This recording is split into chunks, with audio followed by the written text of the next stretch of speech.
Hey there, welcome to day 321 of our BU 365-day challenge. Do one thing every day that improves us. Sharon Horne-Ellstrom here.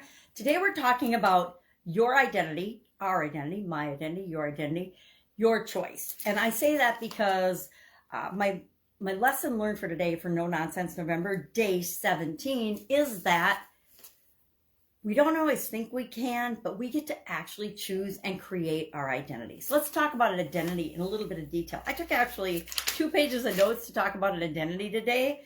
What is identity? Our identity is, actually, they're just labels that we use to describe and categorize people. So we usually, it's who or what a person or thing is. It's a label to describe, or characteristics that describe a person or an individual person or a group of people.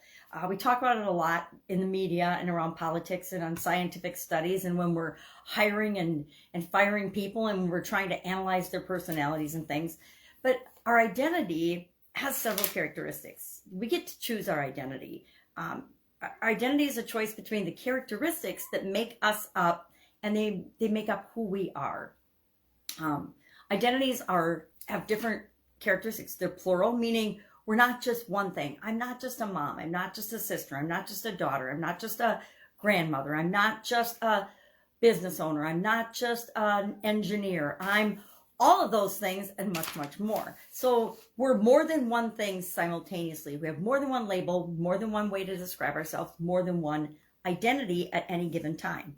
We have different and changing meaning to the identities that we are a part of. If I am a mom, I might be a working mom. I might be a single mom. I might be a divorced mom. I might be a widower, etc. There's so many different subcategories in each of the different categories, and they change over time.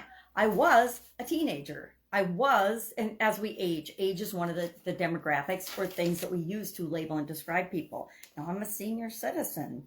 But each of those, we want to remember that they're plural, they are dynamic and ever-changing, they are contextual and interactive. They're interactive and changing all the time, right?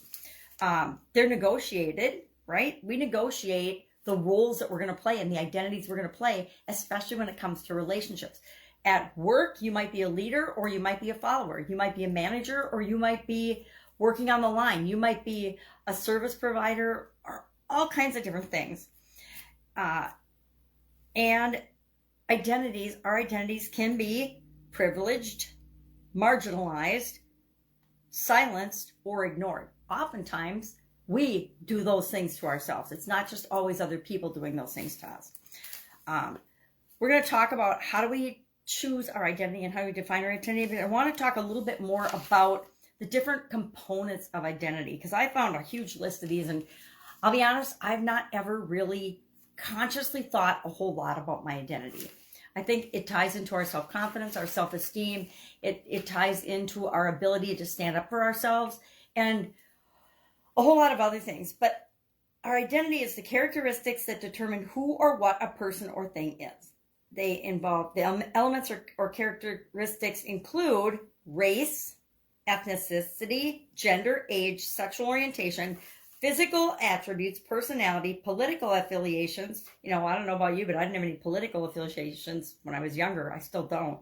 But that's how some people are labeled or grouped. Look at all in the media right now, all the stuff going on between the Democratic and Republican Party, right? And then the MAGA and everybody. It's just crazy.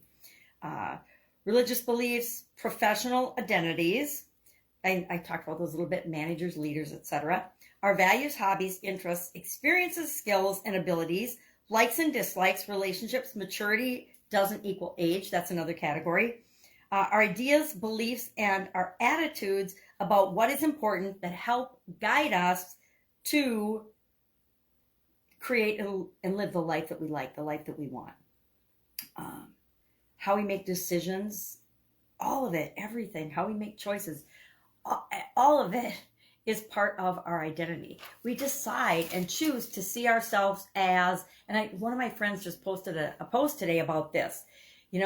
Actually it was Tony Robbins, was one of my mentors and coaches. Tony posted about you make a promise to yourself and then you break it. You say you're going to do something and then you don't do it. And you do it a couple of times. And pretty soon you label yourself, I'm a procrastinator.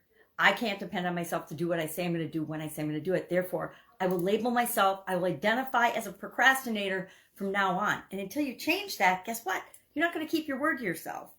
So we get to choose the identity that we want. And how do we do that? Number one, we've talked about all these things because we are, as we're becoming a better version of ourselves, this whole challenge is about creating the identity that we want so we can become the best version of ourselves.